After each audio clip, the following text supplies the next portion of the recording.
right, so today we're diving into something that I think is pretty universal.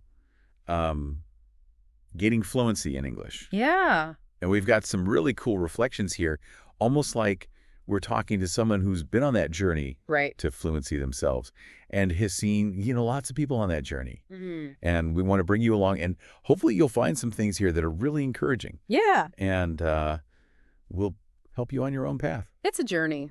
It is. Yeah, it's really interesting to kind of see these consistent pieces of advice, Yeah. these things that come up again and again. And it really speaks to the things that work. And what's cool is that it's not all about the technical stuff. Yeah. It's about the mindset and the practical side of things. Yeah, I love that. So let's jump in. Okay. So the reflections start with, this desire to be fluent, Right. but then also these like very common early struggles, Mm-hmm. like being shy, Mm. being afraid to make mistakes, Oh, yeah. which I think everyone feels. Absolutely. And then this like profound advice from a teacher that just says, you can be fluent if you practice every day. Yeah. And it seems like that one sentence was like a life changer. Yeah, it's funny how sometimes the simplest things Yeah. are the most powerful, right? Yeah. And I think that speaks to the neurological basis of language learning, like when we do something consistently every single day, even if it's just a little bit, Right. our brain starts to form these pathways, these neural pathways Oh, wow. that help us with, processing and producing language. So it's like building a road. Yeah, exactly. It's like, imagine you're walking through a field Okay. and every day you walk the same path. Okay. Well, eventually that path becomes really clear and defined. Right, yeah. That's what's happening in your brain with practice. Wow. And then there's this tree analogy that I think is really helpful. Okay. A tree needs consistent watering, Yeah. sunlight care to grow strong, right? Yeah. Well, Yeah. fluency is the same way. It needs regular attention to really take root and flourish. So it's not like these huge, study sessions that we sometimes think we need. Right. It's like little things every day. Exactly. Small, consistent actions Right. build momentum over time. Correct. And that's what leads to lasting fluency. So we don't need to be intimidated, basically. Not at all. Right. Okay, good. Then there's this student who was feeling sad because she was forgetting words. Mm-hmm. Yeah. And I think everyone listening has felt that. Oh, for sure. Like, where did that word go? Especially when you need it the most. Exactly. Right in the middle of a conversation. Yes. And the advice that she's given is so important. Fluency is not about remembering all the words. Yeah. It's about practice. It's about using the language. Yeah. It's not about having a perfect mental dictionary. It's about being able to communicate Right. with what you've got. Yeah. And then this idea that practice is everywhere. Mm-hmm. It's not just textbooks and classrooms. Right. It's like out in the world. It's everywhere. Exactly. It's talking to friends. It's listening to stories. Yeah. It's singing songs. It's making use of every moment Yeah. to engage with the language. And that's so empowering. Right. It takes the pressure off. Yeah. Of having to be perfect. It's Yeah. like just relax and enjoy the process of learning. Yeah. Okay. So there's this reflection on learning through listening and repetition. Mm-hmm. And it was so personal. This person listened to stories every night, Yeah. repeated the words, gradually spoke faster, Mm-hmm. built their vocabulary and gained confidence. It seems like such a natural way to learn. Yeah, it's really about that interplay between input and output. So when we listen to English, whether it's stories, music, conversations, we're getting that input, right? We're hearing the sounds, the rhythms, the vocabulary, and context. Yeah. And then when we repeat, Yeah. we're actively processing that input. But We're training our articulatory muscles, the ones that help us speak. Right. And we're also improving our auditory comprehension. Oh, wow. So it's like 2 for 1? Yeah, exactly. Okay. And this is very similar to how we learned our first language as children. Right. Just by listening. Right. We absorb so much Yeah. just by listening and then trying to imitate. Okay, cool. Yeah. And then we get to this idea that fluency equals speed, Yeah. which I've always thought, I got to talk really fast. I know it's a common misconception, It is.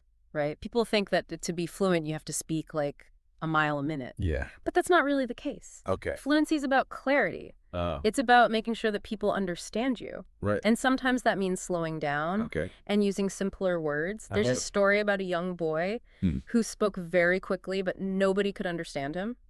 Oh, no. And he was getting frustrated, Yeah. And then somebody said to him, hey, why don't you try speaking a little slower? Okay. And using words that everyone knows. Well, and guess what? What? he did that, and people started to understand him, Oh, and his confidence just soared. that's great. Yeah. That makes so much sense. And then this really nice concept that fluency is a gradual journey. You know, you take it one step at a time. Exactly. It's a marathon, not a sprint. Right. You know, there are going to be times when you feel like you're not making progress. Yeah.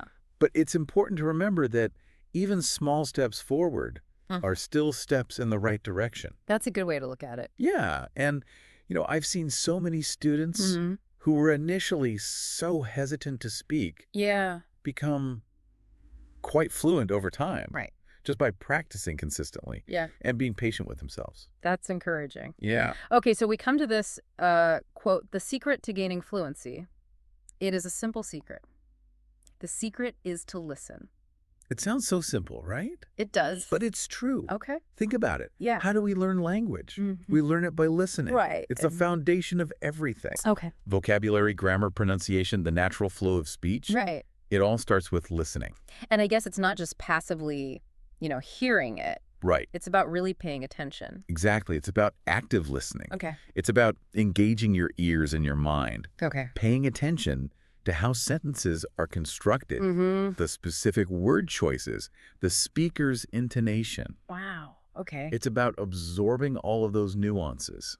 So there's this story about a girl who improved her fluency by listening to and singing along with English songs. I love that. Yeah. It's such a fun way to learn. It is. And it's so effective because when you sing along, you're not just passively listening. Right. You're actively engaging your vocal cords, Okay. your sense of rhythm. Right. You're practicing pronunciation and internalizing sentence structures. Wow. Okay. And you're doing it all without even really trying. Yeah. That's cool. Okay. And then embracing mistakes. Ah, yes. This, I think, is something everyone's afraid of. Oh, absolutely make a mistake, especially in front of others. Right, like what are they going to think? Yeah, the fear of judgment is real. It is. But here's the thing. Okay. Mistakes are our best teachers. Hmm. Every time we make a mistake, it's an opportunity to learn, Okay. to figure out what we did wrong and how to do it better next time. So it's like feedback. Exactly. It's like getting free personalized feedback. Oh. There's this story about a student Yeah. who was terrified of making mistakes. Oh. She wouldn't speak at all in class. Oh, wow. And the teacher, kept encouraging her, Yeah. saying, don't worry about mistakes. Every mistake is a lesson. Okay. And eventually the student decided to try. Okay. She started speaking, and of course she made mistakes. Right. But she kept going. Good for her. And you know what? She got better and better. Wow. And the fear just melted away. That's amazing. Yeah, it's really inspiring. It is. Okay, so then thinking in English. Ah, yes, this is a big one. It feels like a big one. It is, but it's so important. Okay. Because when we think in English, we bypass the need to translate Okay. from our native language. Oh. And that translation process can really slow us down. It can make our speech sound hesitant and unnatural. Yeah, that makes sense. So the key is to train our brains Yeah. to think directly in English. Okay, so how do we do that? Well, one simple technique is to narrate your day to yourself in English. Oh, like just talk to myself. Exactly, even when you're alone. Okay. Just describe what you're doing, what you're seeing, what you're thinking, Okay. all in English. So it's like practice all the time. Exactly. It's like immersing yourself in the language, even when you're not in an English-speaking environment. Cool. Okay. Then there's this advice to try to stay in English, even if you don't know a word. Yeah. Just try to explain it in English. This is so important. It is, because I do this all the time. I know it's tempting to switch back to your native language when you hit a roadblock. Right. But when you do that, Yeah. you break the flow of the conversation Okay.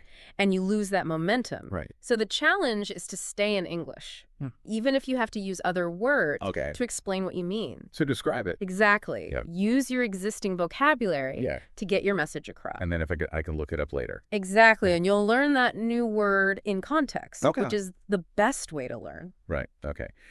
Then we move to reading, which I think everyone knows is good for vocabulary. Yeah. But what I loved here was this emphasis on seeing how sentences are formed. Yeah. Reading is like a visual blueprint. for the English language. Okay. You see how words are arranged within sentences, Yeah. how different grammatical elements work together to Right. create meaning, Mm-hmm. and you encounter new vocabulary Right. in its natural habitat, so to speak. So it's not just lists of words. Exactly. It's words in action. Right. Okay. And I used to do this all the time. I'd read simple books, Yeah. and whenever I came across a word I didn't know, Yeah. I'd write it down, Okay. look up the meaning, Mm-hmm. and then try to use it in a sentence of my own. Oh, wow. So it's active reading. Exactly. Yeah. Okay. And then this student who didn't understand everything in a book, Yeah. and that can feel overwhelming. Oh, absolutely. Right. It's like hitting a wall. Yeah. But the encouragement that the more you read, the more you'll understand. Mm-hmm. That's so important. It is. It's about building that reading stamina. Okay. You know, the more you read, the more familiar you become Yeah. with the patterns of the language, Yep. and the easier it becomes to understand Right. even complex texts. Yeah. So push through. Exactly. Keep reading. Okay. This next one I think is really fascinating. Yeah. Listening to yourself Oh, yeah. by recording your own speech Mm-hmm. and then listening back. It can be a little cringy at first, It can. but it's so valuable. Okay. Why is that? Yeah. Because it gives you a chance to hear yourself Mm-hmm. the way others hear you. Oh. When we're speaking, we're so focused on what we're trying to say Right. that we don't always notice how we're saying it. Yeah. But when we listen back to a recording, we can be more objective. We can hear our pronunciation, our pacing, our intonation, Right. and we can identify areas where we can improve. Wow. So it's like getting feedback from yourself. Exactly. It's like having your own personal speech coach. That's pretty cool. Okay. And then practicing with a friend, Oh, yeah. which sounds a lot less intimidating. It is. It takes the pressure off Yeah. because you're in a safe and supportive environment with Right. someone you trust. Yeah. And you can make mistakes, Absolutely. and it's okay. Yeah. And you can laugh about them Right. and you can help each other. Mm-hmm. You know, you can correct each other's mistakes. Yeah. You can practice new vocabulary together. It's great. It's a really fun and effective way to Yeah. learn. Yeah. Okay. And then this idea of immersing yourself in real life English. Oh, yes. So using it out in the world. Exactly. It's about taking what you've learned Mm-hmm. from textbooks and classrooms Yeah. and applying it in real world situations. So like what kind of situations? Ordering food at a restaurant, Okay. asking for directions, Mm-hmm. chatting with people you meet. Yeah. It's about putting your English to the test Right. in a real and meaningful way. Okay. There's an example of a shop worker Yeah. who decided to speak only in English with customers, Mm-hmm. even though it was hard at first. Right. But it really helped. It did. It boosted his confidence. It Yeah. expanded his vocabulary. Yeah. And it made him a more fluent speaker overall. Cool. So like challenge yourself. Exactly. Step outside your comfort zone. Okay. Then we've got cultivating curiosity about new words, Yeah. which I feel like is a natural thing. It is for language learners. Yeah. You know, we're naturally curious. Right. We want to understand the world around us. Yeah. And so to really grow our language skills, Mhm. I guess we have to be curious about the words. Exactly. When you encounter a new word, Mm-hmm. don't just gloss over it. Right. Take a moment to look it up, Okay. understand its meaning, Mm-hmm. and then try to use it yourself in your own speaking and writing. Like in a real conversation. Exactly. Okay. And then having a good goal. Yes. So asking yourself, why do I want to be fluent in English? This is crucial Okay. Why? because it gives you a reason to keep going when Right. things get tough. Right. You know, language learning can be challenging. Right. There are going to be moments of frustration, Mm. of self-doubt. Right. But if you have a clear goal in mind, Okay. a reason why you're doing this, Yeah. it will help you stay motivated. Okay. So like what kind of goals? Well, it could be anything. Yeah. It could be to travel to an English-speaking country, Okay. to get a job that requires English, Right. to connect with people from different cultures, Well, whatever it is. yeah. Make sure it's something that's personally meaningful to you. Right. Because that's what will keep you going. Exactly. Okay. And then this advice to enjoy the process, because I think we can get so caught up in the end goal. Right. Like, I want to be fluent, Uh-huh. but we forget to enjoy the journey, Exactly. right? And it is a journey. It is, and it's a journey that can be filled with joy if Okay. you let it. So how do we enjoy the process? Well, find things that you love doing in English. Okay. Do you love watching movies? Yeah. Watch English movies. Okay. Do you love listening to music? Mhm. Listen to English music. Okay. Do you love reading books? Yeah. Read English books. Right. Find something you enjoy. Exactly. Okay. And then we circle back to fluency is about repetition. So this is like a core concept. It is. Right. Repetition is key. Okay. Why is that? Well, think about it. Yeah. How do we learn anything? We learn by doing it over and over again. Right. Whether it's playing a musical instrument or learning a new sport or speaking a new language. Repetition is important. It is. It's the way our brains work. Yeah. The more we repeat something, Yeah. the stronger those neural connections become. Right. And the easier it becomes to recall that information. Yeah.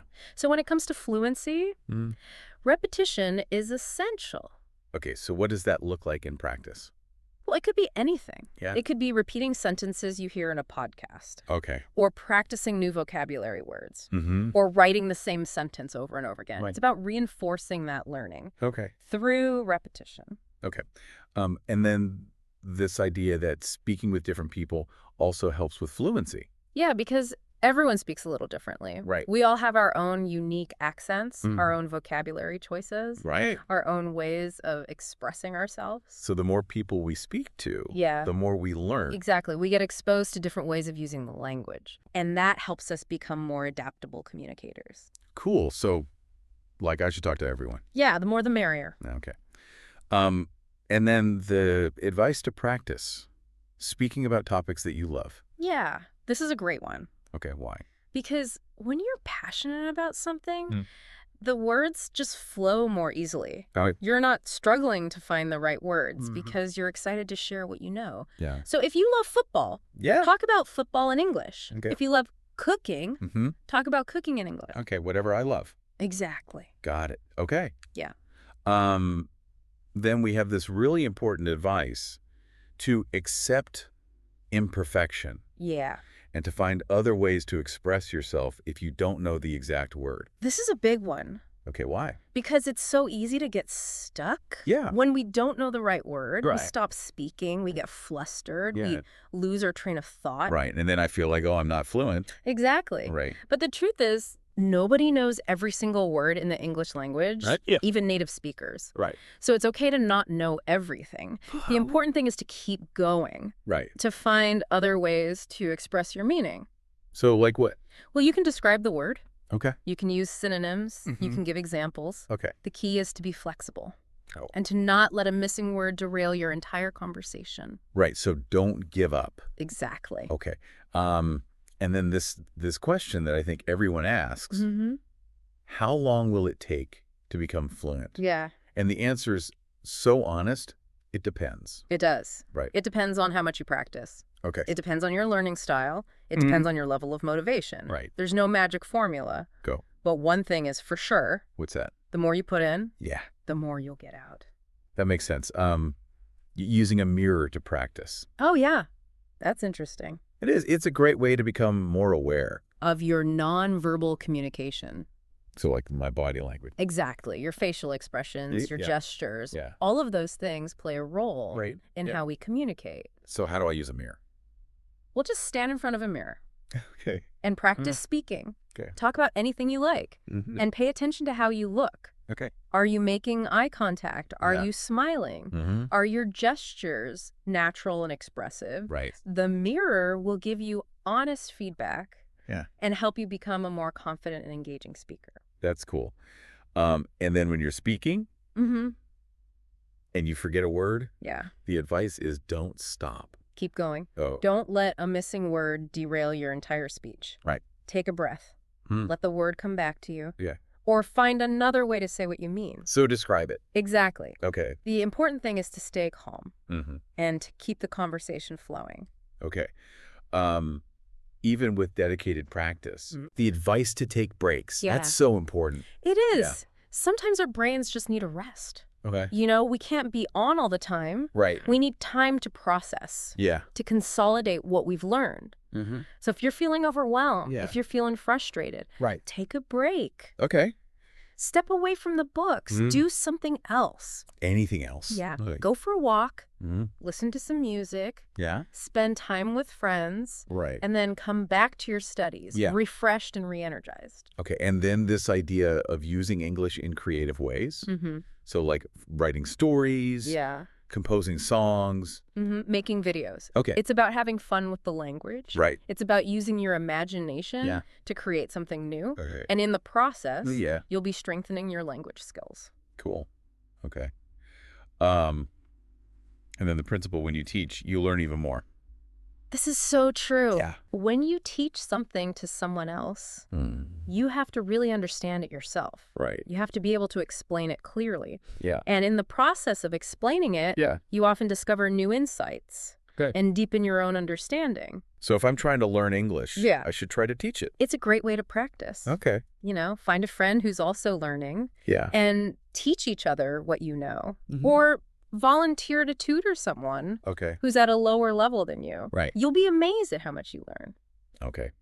And then this advice about establishing a routine. Yes. So having like a specific time each day for English. It's all about consistency. Okay. You know, just like we talked about earlier, the tree analogy. Right. Fluency needs regular attention to grow. Okay. So set aside some time each day. Even if it's just a little bit. Exactly. Okay. Even 15 minutes can make a difference. And stick to it. Make it a habit. And you'll see results over time. Okay. And finally, this really important reminder to be patient. Yeah. Be patient with yourself. Patience is key. It is, because I feel like we live in such a fast-paced world. Right. Right, where everything is instant. Yeah. But language learning, it takes time. It does. It's a process. Right. And it's a process that unfolds at its own pace. Okay. So don't get discouraged. Yeah. If you don't see results immediately, just keep practicing. Right. Keep learning. Yeah. Keep putting in the effort. Okay. And eventually you'll get there. That's good. So we've covered a lot. We have. And I think what's clear is that gaining English fluency, it's not just about memorizing grammar rules. Right. Right. It's about really actively engaging with the language. Listening, embracing mistakes. Yeah. Finding ways to use English in your everyday life. Right. And having fun. Absolutely. Yeah. Okay. So to everyone listening, as you continue on your own journey toward fluency, think about these insights, you know, small, consistent actions. Yeah. Don't aim for perfection.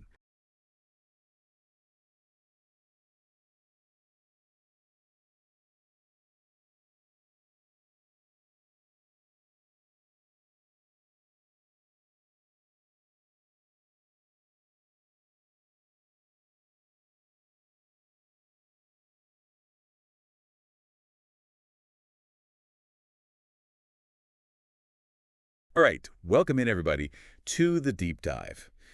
We're going to be looking today at English fluency. Yeah. And I think that's something that a lot of people really aspire to. Yeah, absolutely. So this is going to be a deep dive into some of the core principles, and we have some really, really interesting material for you to listen to today. Yes.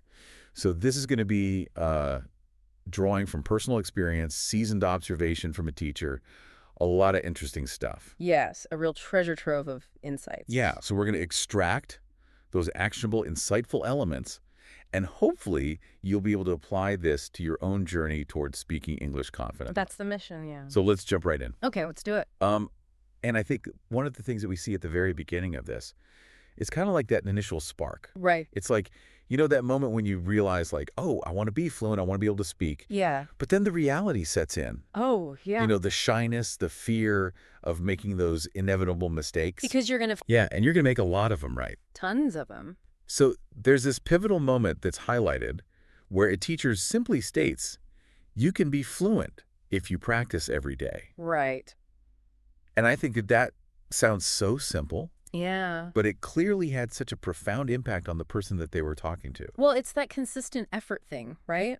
It's the daily rhythm, you know? I think about the 2-minute rule a lot, you know? Yeah. Where even on your busiest day, if you just dedicate 2 minutes to English, it's about maintaining that habit, right? Right. And it's those small investments that compound over time. It's like planting a tree. Yeah. It's like you have to water it every day. Yeah, it needs a little bit of sunshine. Give it some sunshine, some care. It's a slow process. Yeah. But over time, that tree is going to be huge, you know? Right. And it builds momentum. Yeah. You know, brick by brick. Yes. So then we encountered this student who was so disheartened. by forgetting words. I can relate to that, too. Yeah, it's frustrating. It's like I just learned this. You feel like you're going backwards sometimes. I feel like I'm going backwards, yeah. Yeah, like I put in all this work, and it's gone. Yeah. But it's still in there somewhere. So the teacher responds, fluency is not about remembering all the words. It is about practice. Yes.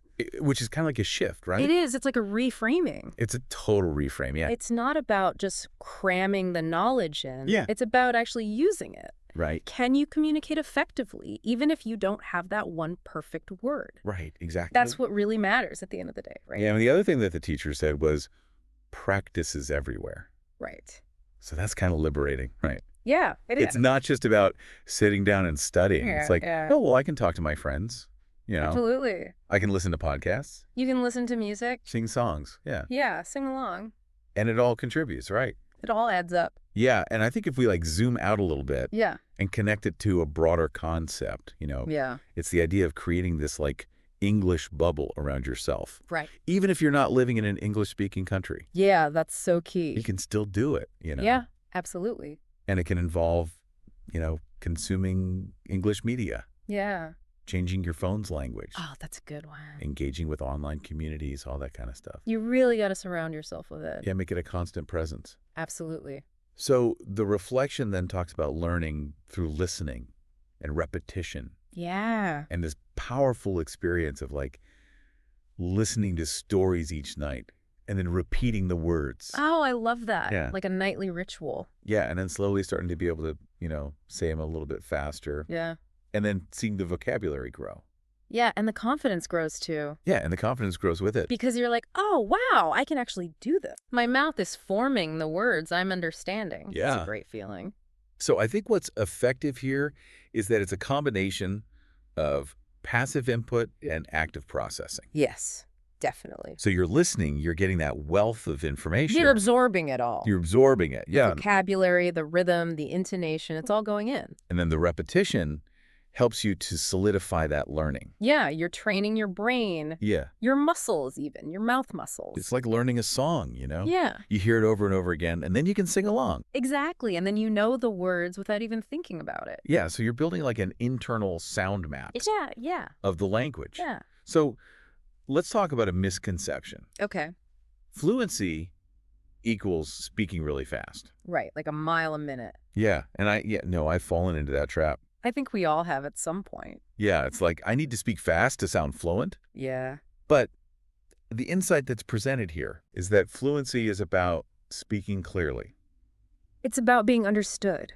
It's about ensuring comprehension. Right. And I love the story about the boy who spoke rapidly. Yeah, he was so excited. Yeah, but no one understood him. And then he got discouraged, right? Yeah. Because he's like, I'm putting in all this effort, but I'm speaking so fast. but it's not working. No one gets me. Yeah, it's heartbreaking. And so it's not about speed. No. It's about effective transmission of the message. Right, getting your point across. And oftentimes, slowing down and using simpler vocabulary can actually be the most effective way to do that. And it builds confidence, too. Because Yeah. you're like, okay, I said that clearly, they understood. I got it. I can move on to the next thing. Yeah, so then the reflection describes fluency as this gradual journey. Yeah. One step at a time. It's a process. It's a process. And I think that that's just like such a good reminder to be patient.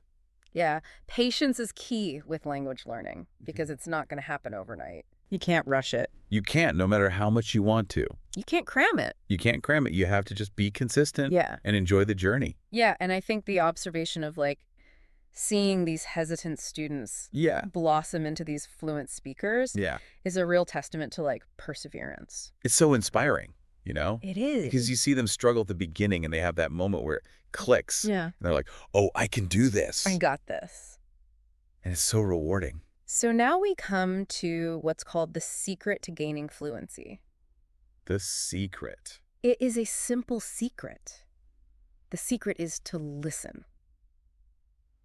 Sounds too easy. It almost sounds too obvious, doesn't it? Yeah, it does. But there's so much truth to it. There is. If you really think about it, yeah, listening is how we learn language. It's how we absorb it, right? Yeah, we absorb it. The vocabulary, the grammar, the pronunciation. Yeah, you hear it. You hear it. You start to understand how it works. You're unconsciously attuning to the intricacies. Yeah, even if you don't realize it. Yeah, and it's not just about passively hearing. Right. You have to be engaged. It's actively listening. Yeah. It's consciously focusing on how the sentences are structured. Yeah. How do they put those words together? The specific word choices. Yeah. Why that word and not another one? And the subtle shifts in intonation. Oh, yeah. That convey meaning. Yeah. It's fascinating. So we have the example of this girl. Yeah. Who improved by listening to and singing along with English songs. Oh, that's fun. It's fun, yeah. And you learn so much from music. Yeah. Because it's repetitive, right? It is. So you hear those phrases over and over again, and Yeah. it just gets stuck in your head. It gets in there. Yeah, and then you start using it naturally. Yeah, and I think singing along adds like a kinesthetic element. Yeah, you're using your voice. Yeah. You're feeling the rhythm. You're feeling it, yeah. It's a full body experience. It's multisensory. Absolutely. So, okay, next up is embracing mistakes. Oh, that's a big one. That's a big one. Yeah, it's scary. That fear of getting it wrong can be so inhibiting. It can be paralyzing for some people. Yeah. But we have to reframe it, right? Yeah. Mistakes are our best teachers. Yeah.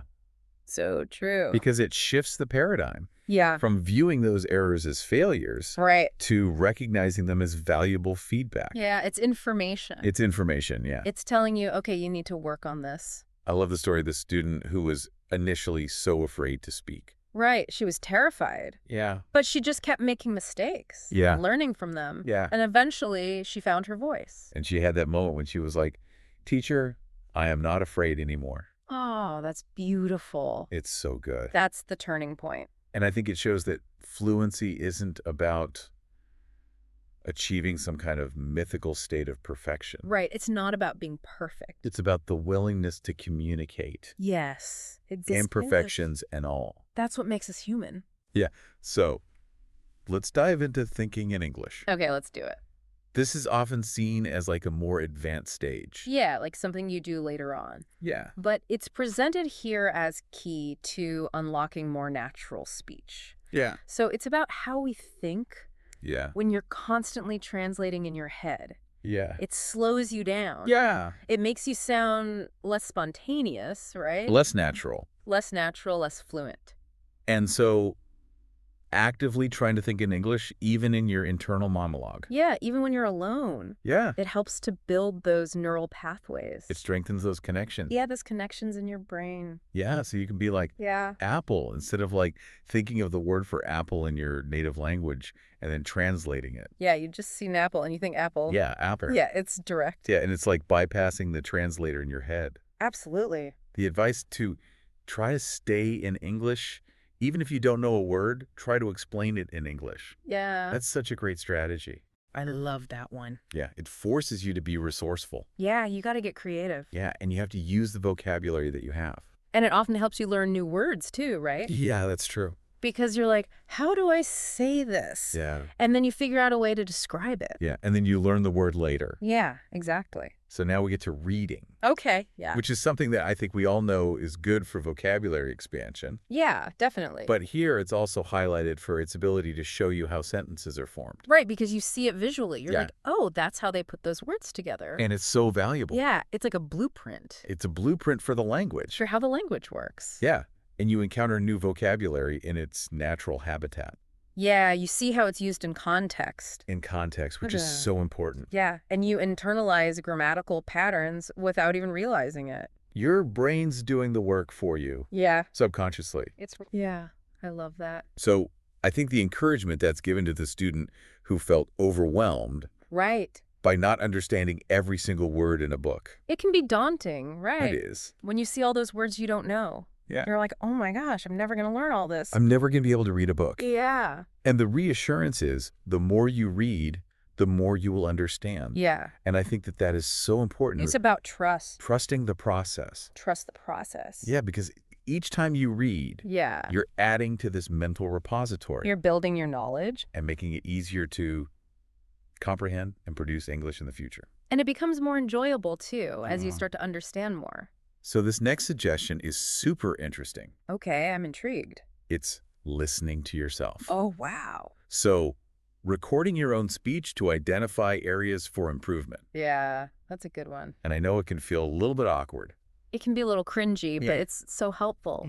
So helpful. Because you hear yourself the way other people hear you. Yeah. And you're like, oh, wow, I didn't realize I did that. Yeah. Or, oh, I sound kind of funny when I say that word. So you get this really unique form of self-feedback. Right, because when you're speaking, Yeah. you're focused on what you're saying. It's a message. The message. Yeah. But when you listen back, Yeah. you can pay attention to your pronunciation, Yeah. your pacing, your use of filler words. All those little things? Yeah, those little things that we do without even thinking about. Yeah, so you can be like, oh, I'm saying a lot, Yeah. or I'm saying like a lot. Yeah, we all have our crutches. Yeah. But by hearing it, you become more aware of it, Right. and then you can start to work on it. So we have an example of a student Yeah. who regularly recorded herself reading. Yeah. And she became so much more attuned to her speech patterns. And her fluency improved dramatically, right? Yeah. Because she was like, oh, I need to work on this. It's like holding a mirror up to your speaking habits. It is. It's like self-reflection. Then we move to the benefits of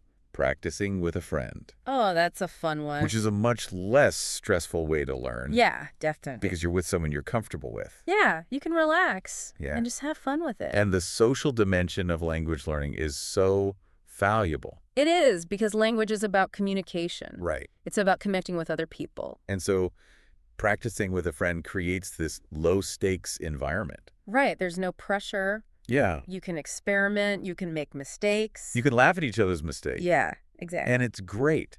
You can learn from each other. Yeah, so we have the anecdote about these two friends. Yeah, the dynamic duo. Yeah, who committed to only speaking English. Oh, that's a good challenge. With each other. Yeah.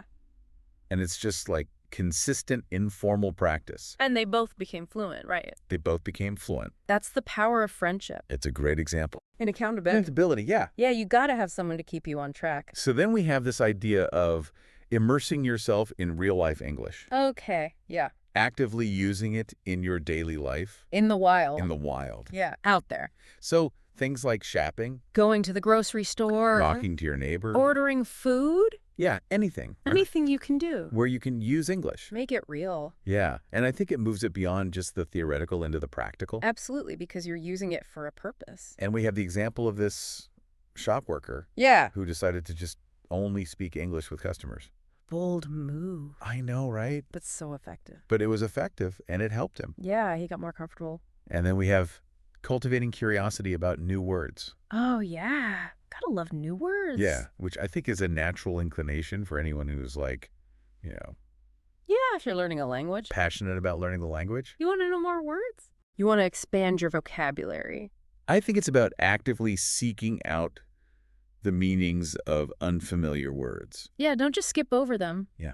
Look them up, write them down. Yeah, and then use them. Use them, yeah. Don't be afraid to use them. Exactly, that's how you learn them. And then, of course, having a goal. Yeah, gotta have a goal. Asking yourself, why do I want to be fluent in English? Right, what's your motivation? Yeah, because I think that provides that essential motivation to keep going. Yeah, because it gets tough. It does. There are going to be times when you're like, I don't want to do this anymore. Yeah. But if you have that goal in mind, it's like, oh, okay, but I need to do this. Yeah. Because I want to be able to, you know, travel to this country. Or get that job. Or get that job, yeah. Or talk to my family. Yeah, communicate with loved ones. Yeah. It's a powerful motivator. So then we have the advice to enjoy the process. Yeah, don't make it a chore. Because it's a long-term endeavor. Yeah, it's a marathon, not a sprint. And finding pleasure in that journey is so important. Yeah, because if you're not enjoying it, yeah, you're less likely to stick with it. You're going to quit. Yeah, you'll burn out. So find those English language activities that you love. Yeah. What do you enjoy doing? Yeah. Is it watching movies? Yeah. Is it listening to music? Reading books. Reading books. Whatever it is. Yeah, whatever you love. Make it a part of your English learning journey. And we revisit this fundamental principle of fluency is about repetition. Right. Repetition, repetition, repetition, repetition. Repetition, repetition. It's how we learn. It's key. Yeah, our brains are wired for it. And it really reinforces the idea that consistent review and repeated use is key. Yeah, you got to keep using it. Yeah. Or you'll lose it. You lose it. Yeah, it's like a muscle. It's a muscle. Yeah. You got to keep working it out. If you don't use it, you lose it. Absolutely. So this next point offers a really interesting nuance. Okay, tell me more. Speaking with different people also helps with fluency. Yeah. Because everyone has their own unique way of expressing themselves. Right. Everyone has their own style. Everyone has their own style. Their own accent, their own vocabulary. Yeah, and I think that that's so valuable. It is, because you're not always going to be talking to the same person. Right. You got to be able to understand different people. Different people. Yeah, and so being exposed to a variety of accents, Yeah. speaking styles, Yeah. vocabulary choices, makes you a more adaptable communicator. Right. You can roll with the punches. Yeah, you can roll with the punches. You can handle anything that comes your way. And I love this suggestion to practice speaking about topics that you love. Yeah, that's a good one. Because it just makes it so much easier. Yeah, the words flow. You're not searching for them. You're just like, I know this. I'm passionate about this. And you can just talk and talk and talk. Yeah, you can go on and on. Yeah. It's a great way to build fluency. And then we have the advice to accept imperfection and find alternative ways to express yourself if you don't know the word. Because it's going to happen. It's going to happen. You're not going to know every word. You can't know every word. But that's okay. Yeah. You can still communicate. Yeah. You can still get your point across. I think it's a hallmark of a confident and effective communicator. Yes. You know, not getting hung up on those little imperfections. Yeah, just keep going. Yeah. And I think it helps maintain that conversational flow. It does. It keeps things moving. So the question, how long will it take to become fluent? The $1,000,000 question. The $1,000,000 question. And I love the honest answer, which is, it depends on how much you practice. Right. It's different for everyone. Yeah, there's no magic formula. There's no one-size-fits-all answer. Yeah. But it depends on your effort, your consistent... Your aptitude. Your aptitude, yeah. Yeah. But the most important thing is to just keep going. Yeah. Don't give up. Don't give up. Even when it gets tough. So, using a mirror to practice speaking. Okay, yeah. It's a really interesting technique.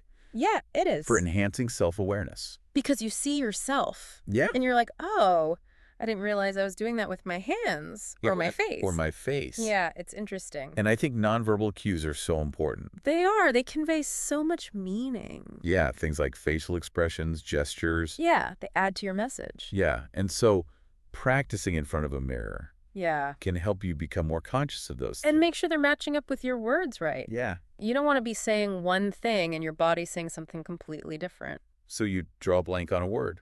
Right. It happens. Happens to the best of us. Yeah, even native speakers. The advice is don't stop speaking. All right, keep going. Just allow it to resurface or find a different way to say it. Yeah, paraphrase. Yeah. Describe it. Yeah, because hesitations are natural. They are. They're part of human speech. But becoming flustered can really break that conversational flow.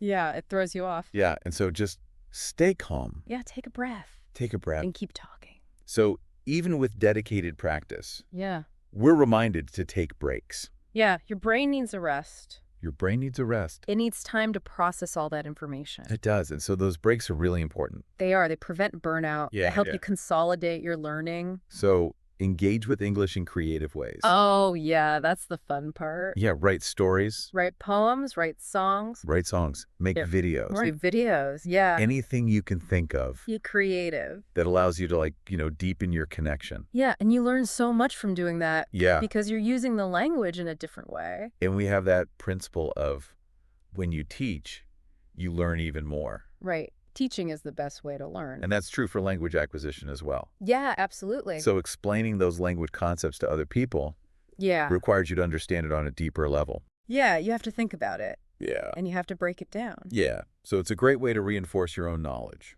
And it helps you identify your weak spots, right? Yeah, we're like, I don't actually understand this as well as I thought I did. Yeah, and then you can work on it. So establish a consistent practice routine. Yeah, make it a habit. Set aside time each day for English. Yeah, even if it's just 15 minutes. Even if it's just 15 minutes. Just do something every day. And that's a cornerstone of effective learning. It is. It's about consistency. Yeah. It's about making it a priority. Yeah, and I think creating that regular habit ensures that language learning remains a priority. Yeah. It's not something you just do when you have time. It's part of your life. It's part of your routine. Yeah. It's like brushing your teeth. And finally, the crucial reminder. Okay.